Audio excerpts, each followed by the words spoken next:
बिस्मिल्लाहिर्रहमानिर्रहीम। अस्सलाम वालेकुम। प्रोग्राम सिटी क्लिनिक में मैं हूं आपकी होस्ट अना यूसुफ। इस उम्मीद के साथ कि आप सब लोग ठीक ठाक होंगे। आज के प्रोग्राम का आगाज़ करेंगे। 4 फरवरी आज वर्ल्ड कैंसर डे मनाया जा रहा है, तो हम भी कोशिश यही कर रहे हैं कि आप तक जितनी अवेयरनेस पहुंचा सकते हैं पहुंचाएं। हमारे साथ आज स्टूडियो में मौजूद होंगे प्रोफेसर मोहम्मद अरशद चीमा, जिनसे हम बहुत सारे सवालात करेंगे। आप भी प्रोग्राम में शामिल हो सकते हैं, हमें कॉल कीजिए। हमारा नंबर है 0316042043 अस्सलाम वालेकुम डॉक्टर साहब। वालेकुम अस्सलाम। डॉक्टर साहब, जैसा कि आज वर्ल्ड कैंसर डे मनाया जा रहा है, तो सबसे पहले मैं आपसे ये जानना चाहूँगी कि आज के दिन की मुनासबत से हमारा पहला फ़र्ज़ जो है वो अवेयरनेस है कि हम लोगों को ज़्यादा से ज़्यादा शऊर इस बारे में दे सकें।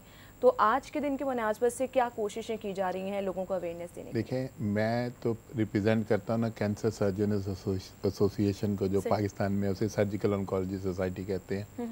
और हम लोगों ने ये पूरा एक हफ्ता जो है ना लोगों को पढ़ाने पे लगाया हुआ है। इसमें हमारे टारगेट दो तरह के हैं। एक तो डॉक्टर है इस मुल्क का, और दूसरा आम आदमी है। ठीक है ना। डॉक्टरों का ये टारगेट है कि डॉक्टर को ये बताना कि कैंसर की प्रिवेंशन कैसे की जा सकती है, ताकि वो अपने मरीजों को बता सके कैंसर का सही इलाज कैसे किया जा सकता है। तो हमने पिछले एक हफ्ते में शहर के 3 बड़े अस्पतालों में, पहले शेख जायद अस्पताल में, फिर जिन्ना हॉस्पिटल में, फिर यूनिवर्सिटी ऑफ लाहौर के टीचिंग हॉस्पिटल में कैंसर के लाइव ऑपरेशन करके तो मुख्तलिफ सर्जन्स को दिखाया है कि ये कैंसर का सही ऑपरेशन कैसे किया जाता है। अच्छा, ठीक है। और आज हमने तकरीबन 600 लोगों को लाहौर में जमा किया हुआ था नामी कैंसर सर्जरी कॉन्सर्ट करवाने के लिए। और उसका भी जो आइडिया यही था कि कैंसर के बारे में इस कौम को कैसे अवेयरनेस दी जा सकती है। स्पेशली एक हार्ट टॉक हमने एक रखा हुआ है। हार्ट टॉक बेसिकली है कि ये कौम जो है इसमें कैंसर से क्या हो रहा है और क्या होना चाहिए, और इन दोनों के दरमियान जो गैप है इसको हम कैसे ब्रिज कर सकते हैं। बिल्कुल। तो वो बड़ी उसमें काफ़ी यूनिवर्सिटी ऑफ हेल्थ साइंसेस के वाइस चांसलर भी आए हुए थे, काफ़ी सारे प्रिंसिपल्स थे मेडिकल कॉलेजेस के, और सिविल सोसाइटी के लोग भी थे। ठीक। तो बातें तो ये हुई पहले सबसे कि कैंसर कितना कॉमन है। सही। तकरीबन 1.5 लाख आदमी हर साल पाकिस्तान में कैंसर से फौत हो जाते हैं, और किसी एक वक्त में 3.5 से 4 लाख आदमी जो है ना वो कैंसर में मुब्तला है। सही। इनफैक्ट हर 7वीं जो डेथ पाकिस्तान में होती है ना वो कैंसर की वजह से होती है। अच्छा डॉक्टर साहब, जैसा कि आपने बताया कि हर 7वीं डेथ जो है वो कैंसर की वजह से हो रही है, तो हमारे यहाँ एक बड़ा प्रॉब्लम ये है कि हमारे पास कोई भी एक ऐसा वन विंडो सेल ऑपरेशन नहीं है, या हमारे पास कोई भी ऐसी एक जगह नहीं है जहाँ पर जाके लोग कैंसर का इलाज करा सकें। आपको कभी यहाँ भेजा जाता है, कभी वहाँ भेजा जाता है, और उतनी देर में मरीज जो है वो लास्ट स्टेज ये तक आपने पहुँच जाता बिल्कुल सही का बात की है। अब बदकिस्मती से हमने कैंसर या कैंसर के मरीजों को बैक बर्नर पे रखा हुआ है। बिल्कुल। ठीक है। हालांकि ये बहुत ज़्यादा बड़ा डिजीज़ बर्डन है। वो डेंगू से आप सारे साल में जितने मरीज़ फौत होते हैं, कैंसर से एक दिन में उससे ज़्यादा मरीज़ मर जाते हैं। तो कौन सी बीमारी ज़्यादा इंपॉर्टेंट हुई? आई एम नॉट सेइंग कि डेंगू का आप ना इलाज करें, ये नहीं मैं कह रहा। मैं तो कह रहा हूँ कि जिस बीमारी का जितना डिजीज़ बर्डन है सोसाइटी पे, उसको उसके हिसाब से हमें अपने रिसोर्सेज भी देने चाहिए और उतना ही उसका ख्याल भी रखना चाहिए। तो बात हो गई थी कि इस वक्त जो कैंसर का मरीज़ है ना बेचारा, वो बेसिकली फुटबॉल की तरह रुल जाता है इस मुल्क में। बिल्कुल। उसकी वापसी एक जगह पे हो रही है, उसकी सर्जरी दूसरी जगह पे हो रही है, सीटी स्कैन होना है, MRI होना है तो तीसरी जगह पे जाके हो रहा है उसका। जैसे मैं इस मुल्क का सबसे बड़ा अस्पताल है मेयो अस्पताल, उसमें 17 साल में head of department of surgery रहा हूँ। सही। बहुत सारे कैंसर ऐसे हैं जिनको MRI के बगैर हम सही तरीके से इलाज नहीं कर सकते। तो आपने इस मुल्क के सबसे बड़े अस्पताल में MRI लगाने की कोशिश नहीं की।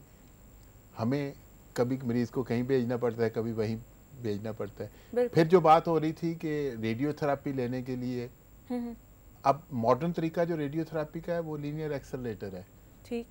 तो हमारे पंजाब गवर्नमेंट के जितने हॉस्पिटल हैं, यानी गवर्नमेंट पब्लिक सेक्टर के जो हॉस्पिटल हैं, उनमें से एक में भी लीनियर एक्सेलरेटर काम नहीं कर रहा। ठीक है। या है ही नहीं है सिरे से, अगर है तो वो काम नहीं कर रहा। तो इनमोल या नूरी पंजाब में सिर्फ 2 जगह हैं जहाँ पे आप लीनियर एक्सेलेरेटर से फायदा उठा सकते हैं, और लेकिन वहाँ पर भी मरीजों का इतना ज्यादा बर्डन होता है कि उनको तो वो क्या करें, नहीं किया जा सकता। क्योंकि एक मरीज एक मशीन से तो नहीं आप इतने सारे मरीजों का इलाज कर सकते। हम गुफ्तगू का सिलसिला आगे बढ़ाएंगे। नाज़रीन, अभी मुझे एक ब्रेक लेनी है, ब्रेक के बाद हम दोबारा हाजिर होंगे, आप हमारे साथ रहिए।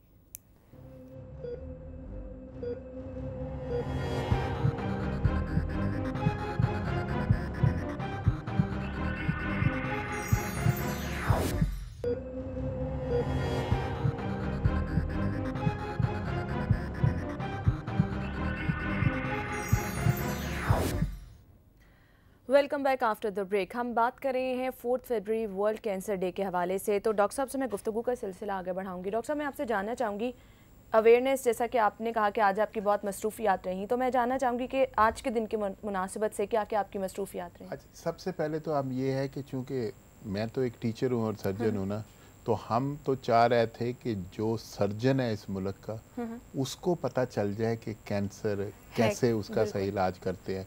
तो और ये कॉन्फ्रेंस करने का मकसद होता है कि सारे लोग अपना एक्सपीरियंस आगे शेयर करें। तो कराची से, हैदराबाद से, पेशावर से, रावलपिंडी से लोग लाहौर आए हुए थे। They had travel long distance to impart whatever they knew. तो बड़ी अच्छी मीटिंग रही। उसके बाद फिर हमने वर्ल्ड कैंसर डे की मुनासबत से ना, हमने सारी दुनिया से वीडियो लिंक किया हुआ था। अच्छा। तो हमारे पहले जो लेक्चरर थे वो मैनचेस्टर यूके से थे। फिर उसके बाद हम रोम इटली चले गए। प्रोफेसर डियोगो ने बताया कि वो रोम में कैंसर स्टमक कैसे ट्रीट होता है। फिर उसके बाद हम आयरलैंड चले गए। डबलिन से उन्होंने हमें बताया कि पेरिटोनियल सरफेस मैलिग्नेंसी वो कैसे ट्रीट करते हैं। ठीक। और देन एज अ फाइनल जो है, हम ह्यूस्टन में एमडी एंडरसन कैंसर सेंटर से हमने कनेक्ट किया हुआ था। प्रोफेसर चार्ल्स बाल्च ने वहाँ से डायरेक्ट लेक्चर दिया पार्टिसिपेंट्स को। वैसे ये देख लें उनकी हिम्मत है, वहाँ पे सुबह के 5 बजे हुए थे, तो फिर भी वो हमारे कहने पे उठ के उन्होंने वो सारा काम जो है हमारे लोगों के बेनिफिट के लिए दिया। तो I admire all these people जिन्होंने अपना वक्त निकाला, और मेरे ऑडियंस जो मेरे स्टूडेंट्स से बात कोशिश की गई है, ज़्यादा से ज़्यादा लोगों को इन्वॉल्व किया गया और उनकी जो है इंफॉर्मेशन बाकी सब लोग तक शेयर की गई और है। दूसरी जो चीज़ हमने की थी वो ये था कि जिसे हम कहते हैं, मैं तो उसका नाम दिया हुआ था हार्ड टाक, लेकिन ये थोड़ी हार्श टाक हो जाती है, because lot of deficiencies in our systems. बिल्कुल। क्योंकि हम जैसे 1/3 of cancer is preventable by just avoiding tobacco. ठीक। तो ये कौम टोबैको के जो मुज़िर असरात हैं उनको कैसे अपना क्या क्या मुज़िर से चीज़ें टोबैको में वो नहीं बता रही है अपनी यंग जनरेशन को। ये यंग जनरेशन को चीज़ें बताने की बहुत ज़्यादा ज़रूरत है, और आज के दिन मेरे ख्याल से ज़्यादा ज़रूरत है कि लोगों को बताया जाए कि तंबाकू नोशी किस कदर जो है वो आपके लिए नुकसानदेह और इससे दूर रहना चाहिए। डॉक्टर साहब, एक कॉलर है, उन्हें शामिल कर लेते हैं। अस्सलाम वालेकुम शबीर, क्या पूछना चाहेंगे आप? जी वालेकुम सलाम। पहले तो इसी मैं ये कहना चाहूँगा कि आपका प्रोग्राम बहुत अच्छा है और इसके ज़रिए लोगों में अवेयरनेस फैल रही है, तो ये बहुत अच्छा प्रोग्राम है। लेकिन मेरा क्वेश्चन ये है डॉक्टर साहब से कि अभी मैं ये सुन रहा था, कह रहे थे कि हर 7 में 8 बंदे में कैंसर जो है वो हो जाता है, हर 7 में 8 बंदे को कैंसर होता है। तो मेरा क्वेश्चन इससे ये है कि अगर एक नॉर्मल इंसान ने चेक करवाना हो तो क्या सिर्फ टेस्ट ही करवाने पड़ते हैं, और दूसरा ये कि अगर इनिशियल स्टेजेस में डायग्नोज हो जाए कैंसर, ठीक है, डायग्नोज कैसे होगा, क्या कराना चाहिए? आप हमारे साथ रहेगा डॉक्टर साहब, आपको बताते हैं। देखिए, कुछ कैंसर तो प्रिवेंटेबल है ना, जैसे मुंह का कैंसर है या फेफड़े का कैंसर है, हमें पता है ये तंबाकू वाले पान से या छालिया से या हुक्का पीने से या शीशा पीने से हो रहा है। तो अगर आप टोबैको से परहेज करें तो आप प्रिवेंटेबल है। अब ये बात इन्होंने बड़ी अच्छी की है कि डायग्नोज कैसे होता है, पता कैसे चलता है, यही सबसे बड़ा मसला है कि इसका पता नहीं चलता। अच्छा, वो पता चलता है हमें लोगों को, चूंकि इल्म नहीं है, हम कुछ चीजें कहते हैं, उन्हें कहते हैं रेड फ्लैग्स। रेड फ्लैग्स या खतरनाक अलामात जो हैं वो क्या होती हैं? फॉर एग्जाम्पल, अगर आपके यहाँ एक किसी जगह पे कोई गिल्टी बन जाती है और वो बढ़ना शुरू हो जाती है, जैसे किसी औरत के छाती में गिल्टी बन जाती है, तो वो उसको इग्नोर करती है। हमारे मुल्क में 6 महीने, 8 महीने, 2 साल, जब वो फट के बाहर निकल आती है तो फिर उसको पता चलता है। मैं कई मरीजों से पूछा है कि बीबी आप पहले क्यों नहीं पहुंची थी? डॉक्टर साहब, दर्द तो होती नहीं है। दर्द तो होती नहीं थी ना, इसका वैसे। अब कैंसर जब शुरू में बनता है तो वो दर्द नहीं करता। ठीक। दर्द मरीजों को अस्पताल ले आती है। तो बहुत सारी औरतें जो हैं हमारे मुल्क में जिनको छाती का कैंसर बनता है, वो शर्म की वजह से या पावर्टी की वजह से या हमने सर्विसेज नहीं प्रोवाइड की हुई, बिल्कुल, तो वो अस्पताल तक बहुत लेट पहुंचती है। उस वक्त कैंसर जो है फैल चुका होता है। अगर आप अर्ली स्टेज में कैंसर को पकड़ लें शबीर साहब, तो आप बहुत सारे कैंसर का इलाज कर सकते हैं। ठीक है। अगर आप लेट स्टेज में आए, जैसा कि हमारे मुल्क में आता है, तो फिर उसको ट्रीट करना बहुत मुश्किल हो जाता है और बाज़ दफ़ा नामुमकिन हो जाता है। डॉक्टर साहब, जैसा कि उनका ये कहना था कि अर्ली स्टेज पे हम इसको पकड़ कैसे सकते हैं, कैसे डायग्नोस कर सकते हैं, कैसे पता चल सकता है? इसे ही तो हम कहते हैं ना, दो तरह के, एक तो कुछ अलामात हैं, जैसे मैंने बताया कि गिल्टी बन जाती है, पेनफुल है, या फिर एक जख्म बनता है, मुंह के अंदर जख्म बनता है या जिल्द के ऊपर जख्म बनता है, जो कि 2-3 हफ्ते में छूटता नहीं है। अच्छा। अल्सर जिसे कहते हैं हम। तो अगर अल्सर बनता है और जख्म बनता है और वो छूटता नहीं है, तो उसको डॉक्टर को दिखाना चाहिए, उसकी वापसी करनी चाहिए।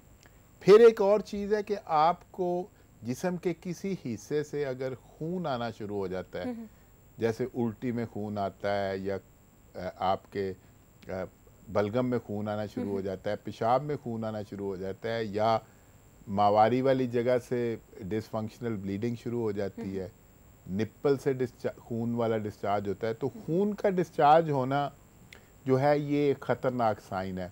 पखाने में अगर खून आए जा रहा है, कई मरीज आते हैं बेचारे, उनको पूछो जी ये पखाने में खून आ रहा था पिछले 6 महीने से, दिखाया नहीं, वो कहते हैं डॉक्टर साहब ये बवासीर तो मुझे है ही।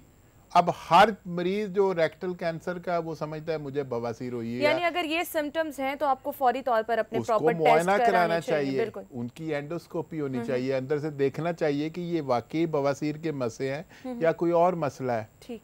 तो बहुत सारे जो है अनपढ़ या हकीम है, वो उनको इधर उधर के टोटके करते रहते हैं। जब वो बीमारी बड़ी बढ़ जाती है तो फिर वो बदकिस्मती से पहुंचते हैं। सही। तो एक तो ये है कि खतरनाक इशारिये जिसे हम कहते हैं रेड फ्लैग्स, और दूसरा ये है कि स्क्रीनिंग का मतलब ये है कि आप ऐसी बीमारी को ढूंढें जिसका कोई सिम्टम्स नहीं है।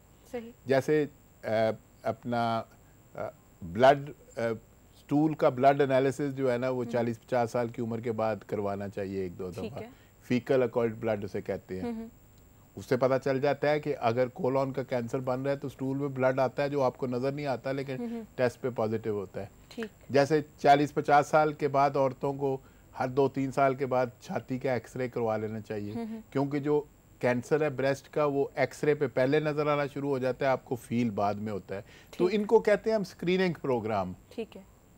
जैसे अपना गोनैड्स हैं, जो यंग एडल्ट्स हैं, उनमें टेस्टिकुलर कैंसर जो है वो मुआयने से पता चल सकता है, लेकिन बहुत सारे मरीज हैं वो देखते हैं अपने आप को, लेकिन वो डॉक्टर के पास नहीं जाते। इसमें आगाही की कमी है, टाइम टू टाइम जो है वो चेकअप बहुत जरूरी है। एक कॉलर है हमारे साथ। अस्सलाम वालेकुम जी, अपना नाम बताइएगा और बताइएगा क्या पूछना चाहेंगे आप। मोहम्मद जमील नाम है मेरा। तो मैंने ये कैंसर के बारे में पूछना था डॉक्टर साहब से। जी जी पूछिए। मैंने पूछना ये था कि मैं कुछ साल ना पहले, 4-5 साल पहले, थोड़ी सी मुझे कोई प्रॉब्लम रिपोर्ट में आई थी कैंसर की। उसके बाद वो क्लियर हो गया, तो अब दर्द वगैरह तो नहीं होती। वो ना थाई पे है, थाई पे कभी कहाँ पे वो थोड़ा सा जख्म बन जाता है, कभी कहाँ पे बन जाता है, तो खुद ही वो बच जाता है। तो इसमें क्या प्रॉब्लम है? सही, यानी आप ये जानना चाह रहे हैं कि कैंसर की अलामत तो नहीं है।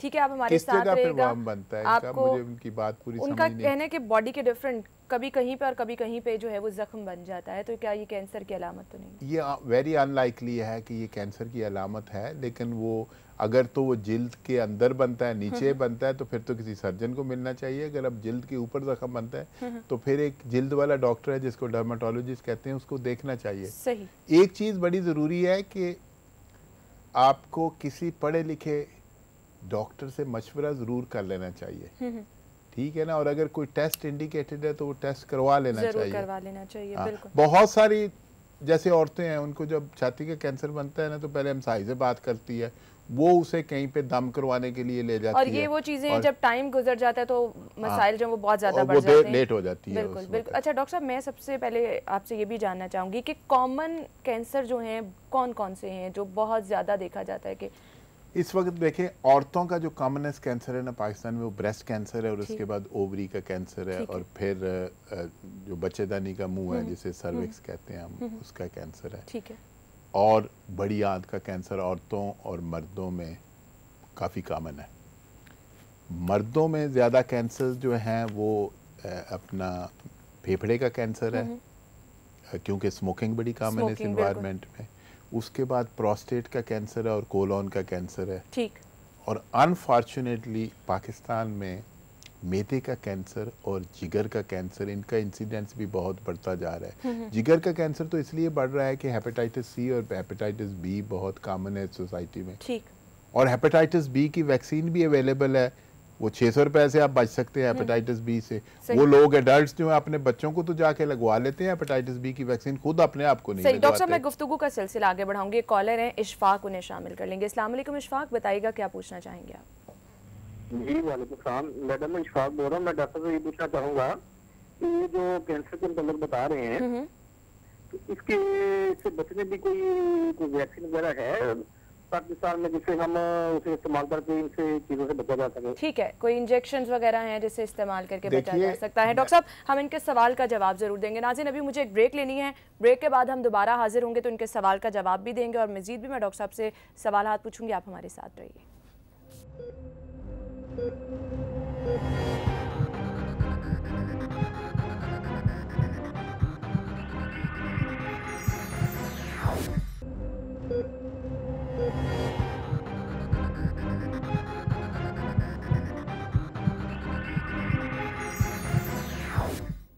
Welcome back after the break. Break से पहले हमारे साथ एक कॉलर थे इशफाक, जिन्होंने सवाल ये किया था कि इससे बचा कैसे जा सकता है, कोई इसका इंजेक्शन है, वैक्सीनेशन है? डॉक्टर साहब क्या कहना चाहेंगे आप इन्हें? अच्छा देखिए, लिवर का कैंसर और जो रहम के मुंह का सर्वाइकल कैंसर जिसे कहते हैं, इनके लिए वैक्सीन अवेलेबल है, जिसको टीका लगा लें तो बता जा सकता है उनसे। लिवर के कैंसर की हेपेटाइटिस बी की वैक्सीनेशन है और पेपिलोमा वायरस जो है उसकी वैक्सीनेशन अवेलेबल है।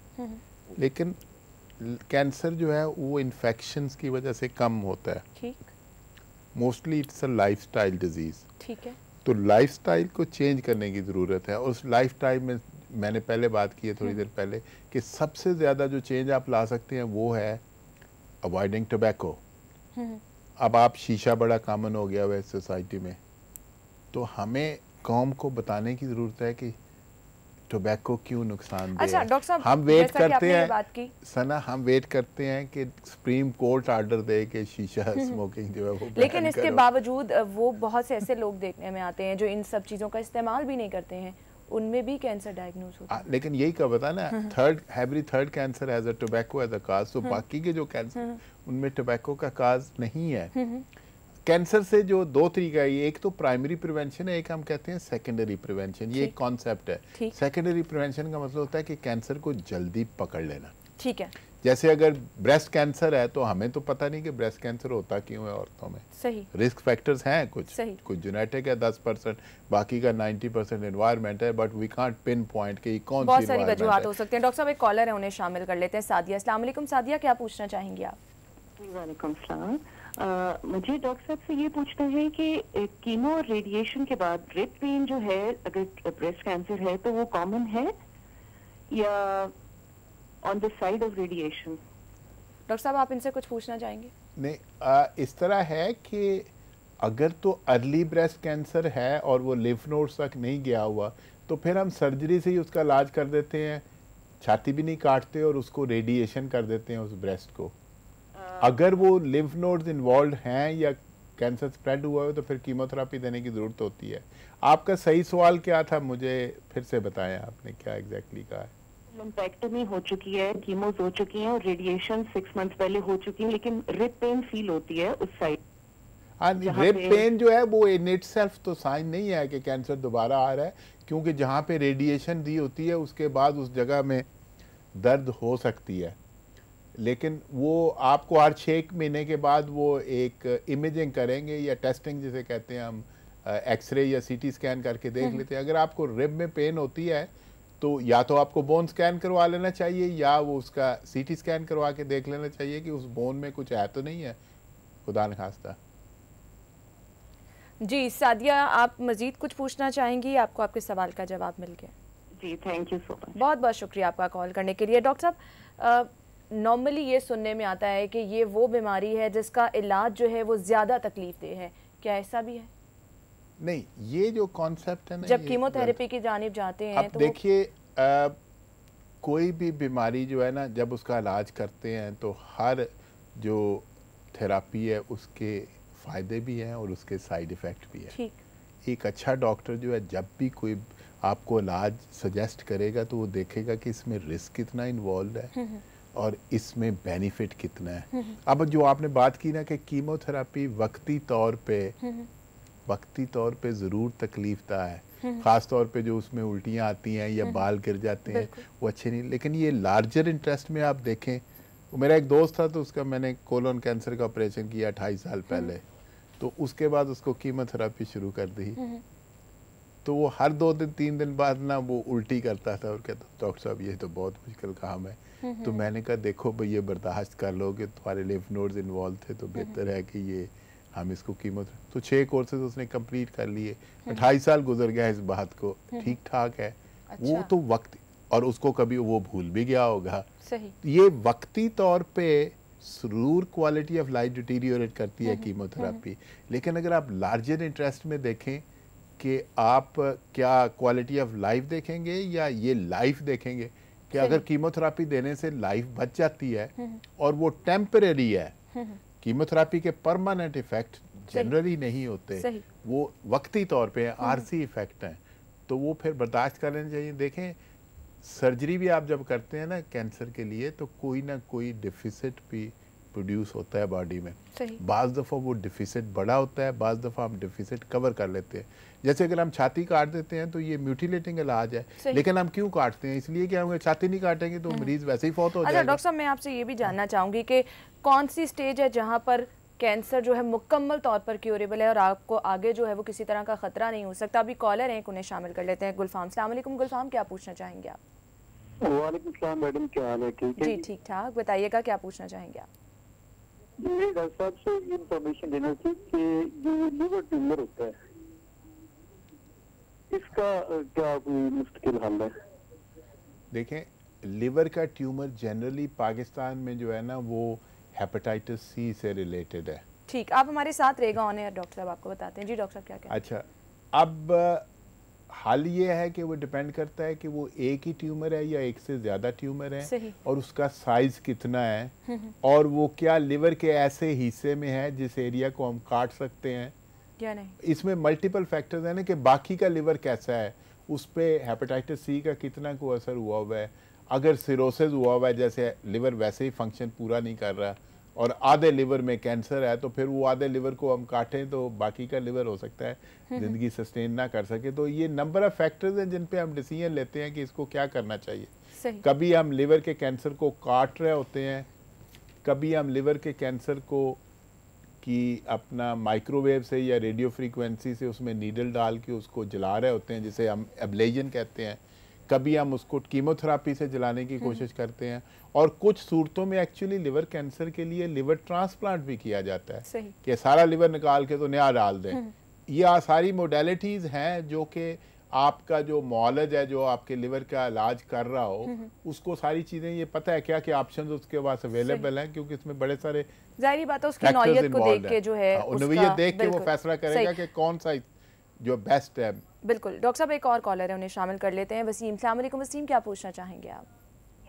अच्छा जी, वालेकुम अस्सलाम। मैं ये पूछना चाहता हूँ कि ये अगर किसी किस्म की कोई अलामत नहीं है, ठीक है, तो इसके बावजूद ऐसे ब्लड टेस्ट है खून के, यानी वो टेस्ट जिनसे हमें पता चल जाए कि ये कोई कैंसर की अलामत ना रही है, तो बेसिक वो जो टेस्ट है वो अगर बता दें तो ये डॉक्टर की देखें वसीम साहब, पहले तो ये है कि कैंसर एक बीमारी नहीं है, ये बीमारियों का मजमुआ है।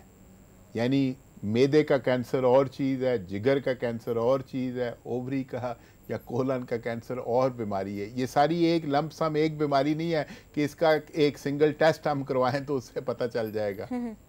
कुछ बीमारियां, कुछ कैंसर ऐसे हैं जिनके हमारे पास ब्लड के टेस्ट अवेलेबल हैं, उनको हम ट्यूमर मार्कर्स कहते हैं, जिससे हमें पता चल जाता है कि ये बॉडी में ये वाला ट्यूमर है कि नहीं।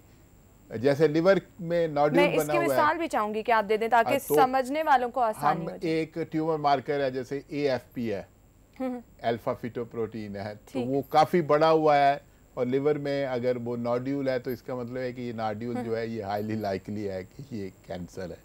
इसी तरह एक और है CEA का टेस्ट है, ठीक, फॉर एग्जांपल वो जो कोलोन के कैंसर में काफ़ी बढ़ जाता है और जब वो वापस आ जाए और बढ़ना शुरू हो जाए तो उसका भी ये मतलब होता है कि कैंसर कहीं वापस आ रहा है, जो दोबारा ग्रो कर रहा है, जो इसने बुलाना शुरू कर दिया। लेकिन ऐसा कोई टेस्ट आज सच नहीं है कि आप एक जाके अपना ब्लड का एक टेस्ट करवा लें और कहें जी कि आप इस बॉडी में कैंसर नहीं है, क्योंकि कैंसर एक बीमारी नहीं है, मजबूआ है बीमारियों का। डॉक्टर साहब वक्त बहुत कम है, मैं आपकी आमद का बहुत बहुत शुक्रिया अदा करना चाहूँगी। बहुत सारी इन्फॉर्मेशन हमने अपने नाज़रीन तक शेयर की है, तो बहुत बहुत शुक्रिया आपके वक्त के लिए। नाज़रीन, प्रोग्राम का वक्त ख़त्म हुआ जाता है, मुझे इजाज़त दीजिए, अपना बहुत सा ख्याल रखिएगा, अल्लाह हाफ़िज़।